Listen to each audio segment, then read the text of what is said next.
Please share the testimony.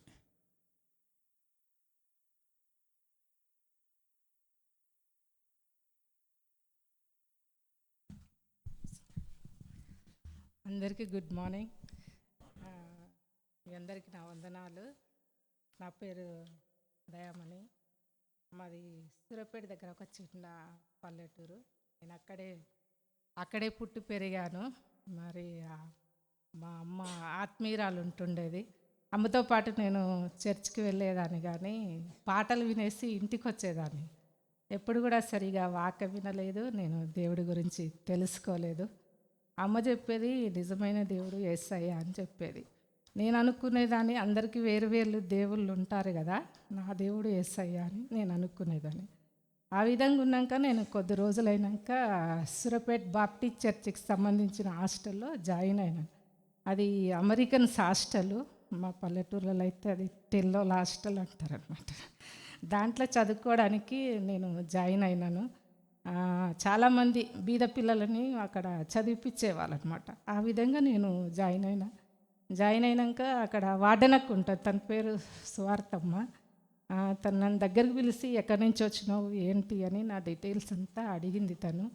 అడిగినప్పుడు నేను చెప్పినప్పుడు అక్క అన్నది, నీ దగ్గర బైబిల్ ఉందా అని అడిగింది. నా దగ్గర బైబిల్ లేదక్క అని చెప్పినప్పుడు న్యూ టెస్టిమెంట్ బైబిల్ నా చేతికి ఇచ్చి ప్రతిరోజు బైబిల్ చదువుకోవాలి అని అక్క చెప్పింది. నేను చెప్పాను అక్కకు, నాకు బైబిల్ చదవనికి రాదక్క అని చెప్పినప్పుడు అక్క నేను నేర్పిస్తా అని చెప్పింది. అక్కడ ప్రతిరోజు పిల్లలందరూ కూర్చొని దేవుణ్ణి స్తుతించాలి, దేవుడు పాటలు పాడాలి, ప్రార్థించాలి. అక్క వచ్చి వాక్యం చెప్తూ ఉండేది. మధ్యలో అయ్యగారు వచ్చి కూడా వాక్యం చెప్పేవారు. అక్కడ మరి నాకు దేవుడి గురించి అసలు తెలియదు. అక్క వాక్యం చెప్తూ ఉంటుంటే మరి అక్క చెప్పేది, నిజమైన దేవుడు యేసయ్య, ఆయననే సృష్టికర్త, ఆయన తప్ప ఈ లోకంలో మరి ఎవరూ లేరు అని అక్క చెప్పినప్పుడు, ఆయన మన కోసం ఈ లోకానికి వచ్చినాడు అని అక్క చెప్పినప్పుడు నేను విన్నప్పుడు దేవుని గురించి నిజం తెలుసుకున్నాను. ఆ తర్వాత మరి ఇంకా ఎన్నో విషయాలు అక్క నాకు చెప్పింది. నేను దేవుడి గురించి ఎంతగానో తెలుసుకున్నాను. మరి గుడ్ ఫ్రైడే వచ్చినప్పుడు నేను చర్చికి వెళ్ళాను. అక్కడ పాటలు, ప్రేయర్ అంతా అయిపోయిన తర్వాత అయ్యగారు చెప్పాడు, దేవుడు పలికిన 7 మాటలు మనం గుర్తు చేసుకుందామని అయ్యగారు చెప్పిండు. ఆ 7 మాటలు మాట్లాడినప్పుడు నేను గమనించినాను. దేవుడు మాట్లాడిన మాటలో నా హృదయాన్ని కదిలించింది. తండ్రి, వీరేం చేయుచున్నారో వీరు ఎరగరు, వీరిని క్షమించు అని దేవుడు అంటాడు. కానీ నాకు గుర్తుకొచ్చింది, మేము చిన్నగా ఉన్నప్పుడు మా ఊర్లలో దేవుడు సినిమాలు వేసేవారు. క్రిస్మస్ వచ్చినప్పుడు దేవుడు ఏ విధంగా పుట్టాడో సినిమాలు వేసేవారు. ఆ తర్వాత ఆయన ఏ విధంగా చనిపోయాడో సినిమాలు వేసేవారు. అది మేము చూసేవాళ్ళం. ఎందుకంటే బైబిల్ చదివి చెప్తే అర్థం కాదు కాబట్టి సినిమాలు వేస్తే అర్థమవుతుంది అనేసి ఆ విధంగా ఊర్లలో వేసినప్పుడు నేను చూసినప్పుడు అక్కడ చూస్తేనేమో మరి దేవుణ్ణి కొట్టిరు, ఆయన ముఖం మీద ఉమ్మి వేసిరు, మరి ఆయనను ఎంతగానో హింసించిరు, కొట్టిరు, మరి ఆయన చేతులకు మేకులు ఇవన్నీ కొట్టిరు కదా. మరి ఇక్కడేమో దేవుడు క్షమించు అంటున్నాడు కదా. మరి తండ్రి క్షమించు, వాళ్ళు తెలిసే చేసి ఉండొచ్చు కానీ తెలియక చేస్తురు, వీరిని క్షమించు తండ్రి అని. తను క్షమించి తన తండ్రిని కూడా క్షమించు అన్నాడు. అసలు ఈయన ఎంత గొప్ప దేవుడు, అసలు ఈయనలాగా ప్రేమించేవారు ఈ లోకంలో ఎవరు లేరు. ఎంతటి పాపినైనా క్షమిస్తాడు ఈ తండ్రి అని నేను ఆయనని అర్థం చేసుకున్నాను. ఆ తర్వాత నాలో కూడా మరి ఎన్నో తప్పులు ఉండేటి. పల్లెటూర్లలో పుట్టి పెరిగాం కదా, అబద్ధాలు, బూతులు, మరి చాలా గర్వంతో ఉండేదాన్ని నేను. ఇంకా చెప్పాలంటే ఎన్నో చిన్న దొంగతనాలు, పువ్వులని, గోరంటాకని, ఇలాంటి దొంగతనాలు, తిండి దొంగతనాలు, ఇలాంటివి ఎన్నో ఉండేటి. కానీ అక్కడ చూస్తే మరి దేవుడు క్షమిస్తా నా పాపాలు కూడా నా తండ్రి క్షమిస్తాడు అని నాకు అర్థమైపోయి నేను దేవుడి దగ్గరికి వెళ్ళి నా పాపాలు ఒప్పుకున్నాను. ఆ తర్వాత మరి ప్రేయర్ చేసుకున్నాను, దేవా నాలో పాపాలు ఉన్నాయి, నన్ను క్షమించండి అని ఆయన దగ్గరికి వెళ్ళి అడిగాను. మరి ఆయన నా కోసం ఈ లోకానికి వచ్చినాడు, నా కోసం ఆయన మరణించినాడు. నేను పొందవలసిన శిక్షను ఆయన మీద వేసుకొని మరి సిలువలో మరణించాడని నేను నమ్మాను. ఆ తర్వాత ఇంకా దేవుడి గురించి ఎన్నో విషయాలు నేను అక్కడ తెలుసుకొని నిజరక్షకుడు యేసయ్య అని చెప్పేసి నేను తెలుసుకున్నాను. ఆ తర్వాత మరి నాలో కూడా మార్పు. ఫస్ట్ నేను హాస్టల్లో ఉన్నప్పుడు అక్క వాళ్ళు నాకు పని చెప్పేవారు. నేను ఏ పని చేయకపోయేది. అది మీ పని, మీరు చెయ్యాలి, అది అయ్యగారు మీకు జీతం ఇస్తుండే కదా అనేసి చాలా గర్వంతో మాట్లాడేదాన్ని.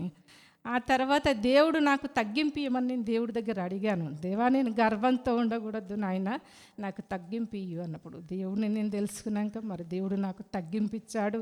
అక్క వాళ్ళు ఏ పని చెప్పినా నేను పని చేస్తున్నాను. తర్వాత సంఘంలో కూడా మరి హాస్టల్ పిల్లలందరూ సంఘంకి వెళ్ళి పని చెయ్యాలి, కంపల్సరీ చెయ్యాలి అనమాట. అట్లా కూడా మరి సంఘంలో కూడా పని చేపించాడు దేవుడు. అది ఇంక మరి నా మాటల్లో కూడా మార్పు వచ్చేసింది. ఇంటికి వెళ్ళినప్పుడు అమ్మ కూడా గమనించింది. ఆ విధంగా దేవుడు నన్ను తన బిడ్డగా చేసుకున్నాడు. ఇంకా మరి ఆయన బిడ్డగా నేను బ్రతకాలి, ఆయన వారసురాలుగా నేను ఉండాలి అని నేను బాప్టిజం కూడా తీసుకున్నాను. ఇంకా అక్కడ ఉండి ఎన్నో విషయాలు, అసలు నాకు బైబిల్ అంటే ఏందో కూడా తెలియదు, అది చదవడం కూడా రాదు. నేను ఊర్లలో ఉన్నప్పుడు ఒక 2-3 గంటలే స్కూల్ ఉండేదని, ఆ తర్వాత పొలం పనులు నాన్న వాళ్ళ పని చేస్తే దానికే వెళ్ళేది, కానీ ఎక్కువ కూడా నేను బైబిల్ చదవలేదు. అక్కడ వెళ్ళినాక నేను బైబిల్ చదవడం నేర్చుకున్నాను, ప్రేయర్ చేయడం నేర్చుకున్నాను. తర్వాత ఫాస్టింగ్ ప్రేయర్ ఎలా చేయాలో అని నేర్చుకున్నాను. మరి అక్క చెప్పేది, చాలా చెప్పేది, మాతో పాటే ఉండేది అక్క. ఇంకా దేవుడి గురించి ఎన్నో విషయాలు, పాత నిబంధనలు కూడా, వాదం గురించి, మోషే గురించి, వీళ్ళందరి గురించి అక్క చెప్పేది. ఆ విధంగా నేను దేవుని తెలుసుకొని మరి బాప్టిజం తీసుకున్నాను. తర్వాత హాలిడేస్ వచ్చినప్పుడు, నేను ఇంటికి వచ్చినప్పుడు మళ్ళీ ఇక నాన్న ఎందుకు చదువు అని చెప్పేసి నాకు మంచి సంబంధం వచ్చింది, హైదరాబాద్ సంబంధం వచ్చిందని మా నాన్న త్వరగానే నాకు పెళ్లి చేశాడు. నా భర్త పేరు విల్సన్ మైకల్. తను చనిపోయాడు, ఒక 5 years అవుతుంది. దేవుడు నాకు 2 బిడ్డలను ఇచ్చాడు. వాళ్ళు నాకు చిన్నగా ఉన్నప్పుడే 2 బిడ్డలు, 19 ఏళ్ళకే 2 బిడ్డలను దేవుడు నాకు ఇచ్చాడు.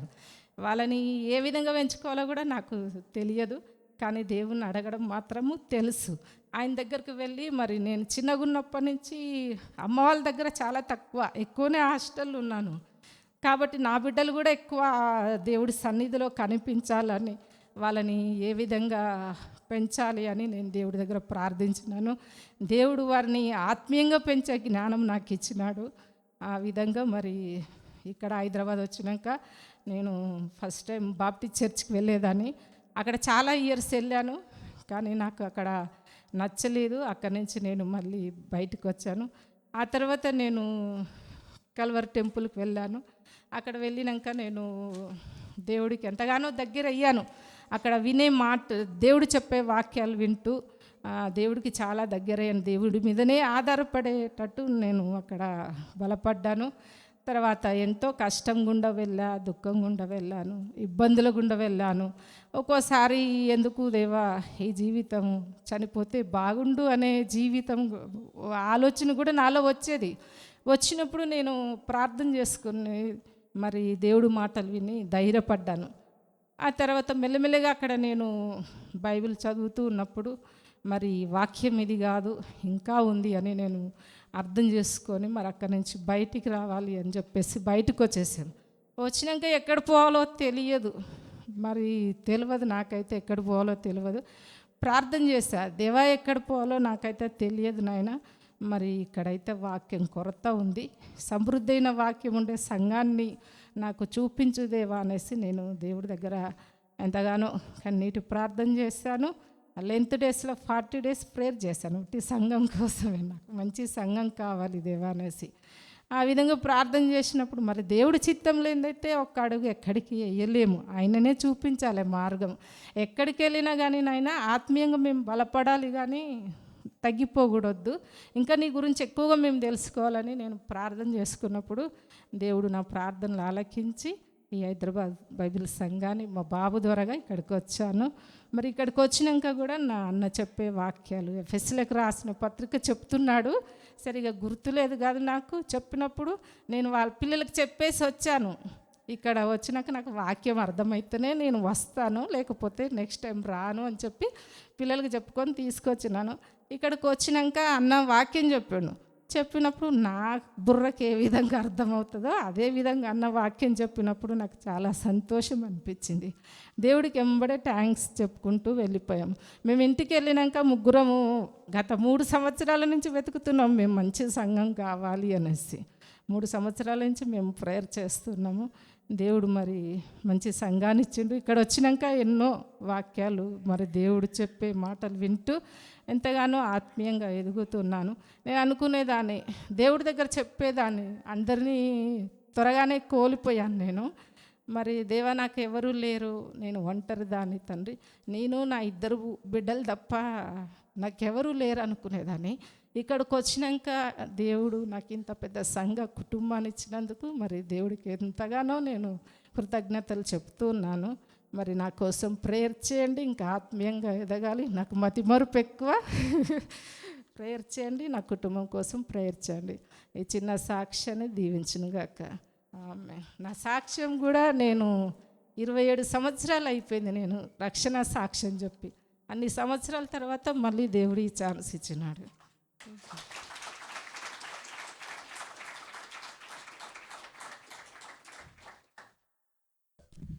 అద్భుతమైన దేవుడి కార్యాన్ని సిస్టర్ జీవితంలో దేవుడు ఏ విధంగా రక్షించాడు.